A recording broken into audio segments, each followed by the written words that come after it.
আসসালামু আলাইকুম। আমি মোহাম্মদ শরীফ আদনান বর্তমানে ক্লিনিক্যাল স্পিচ ল্যাঙ্গুয়েজ থেরাপিস্ট হিসেবে কর্মরত রয়েছি। আজকে আমাদের সাথে আছেন রাফি। বড় শব্দ, যুক্ত বর্ণ বা পলিসিলেবিক ওয়ার্ডের ক্ষেত্রে আজকে ও তোতলামির সমস্যা কমানোর জন্য একটি অনুশীলন করব। অনুশীলনটি হচ্ছে, প্রথমে আমি বই দেখে একটি অনুচ্ছেদ পড়ব এবং সাথে সাথে রাফি আমার সাথে বলবে এবং ও যে যে শব্দগুলিতে স্টার্টার করবে সেগুলি আমরা মার্ক করব। পরবর্তীতে ওই শব্দগুলি ভেঙে ভেঙে উচ্চারণ করাবো যাতে করে ওই শব্দগুলিতে তোতলামির হার কমে যায়। আমরা শুরু করি।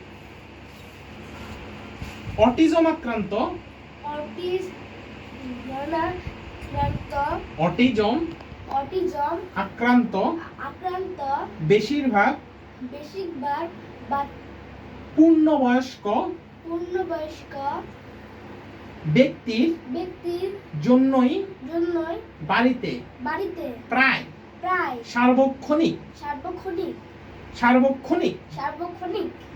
তত্ত্বাবধায়ক দরকার। ওকে। সৃজনশীল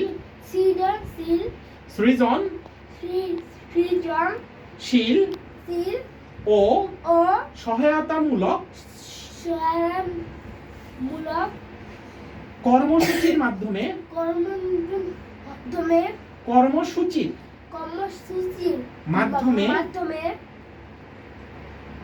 পূর্ণবয়স্ক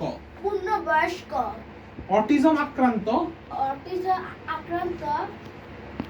ব্যক্তিদের সমাজের মূলধারায় সার্থকভাবে বসবাস করতে সাহায্য করা সম্ভব। কিছু অটিজম আক্রান্ত ব্যক্তি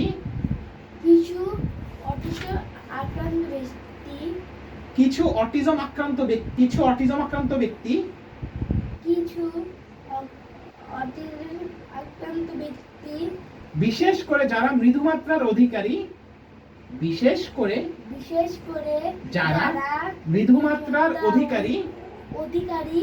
বা যাদের অ্যাসপারজার সিনড্রোম রয়েছে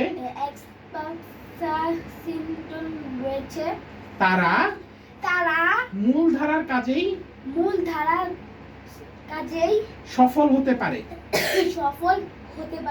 তবে যোগাযোগ ও সামাজিক দক্ষতার অভাবে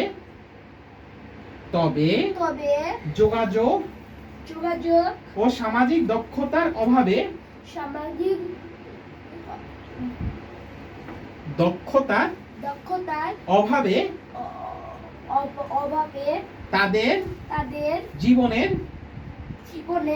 অনেক ক্ষেত্রেই সমস্যার সৃষ্টি হয়। Very good. রাফির তোতলামি সমস্যাটা নিশ্চয়ই দেখেছেন। ও যখন আমার সাথে টেক্সটটি বলছিল তখন যে ওয়ার্ডগুলিতে ওর স্টার্টার হচ্ছিল সেগুলি আমি মার্ক করেছি।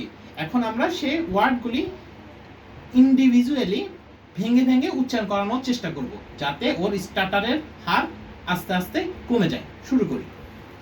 অটিজম সৃজনশীল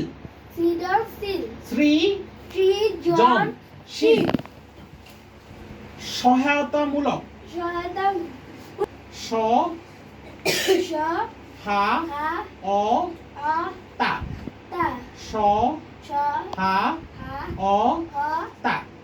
মূলক কর্মসূচি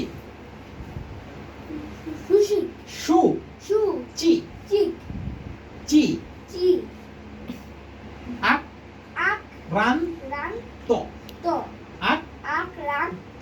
very good. Autism Asperger syndrome Asperger syndrome. দক্ষতা তোমার যখন কোনো শব্দে স্টার্টার হবে সেটা শব্দগুলি যদি বড় হয় তাহলে আমি যেভাবে সিলেবলগুলো ভেঙেছি, যেমন এস, পার, জার, সিন, ড্রম, এভাবে ভেঙে ভেঙে উচ্চারণ করবে, তাহলে তোমার স্টাটারিং এর হার আস্তে আস্তে কমে আসবে। আপনাদের যাদের তোতলামির সমস্যা রয়েছে অনুশীলনটি বাসায় করতে পারেন। সবাই ভালো থাকবেন, সুস্থ থাকবেন। আসসালামু আলাইকুম।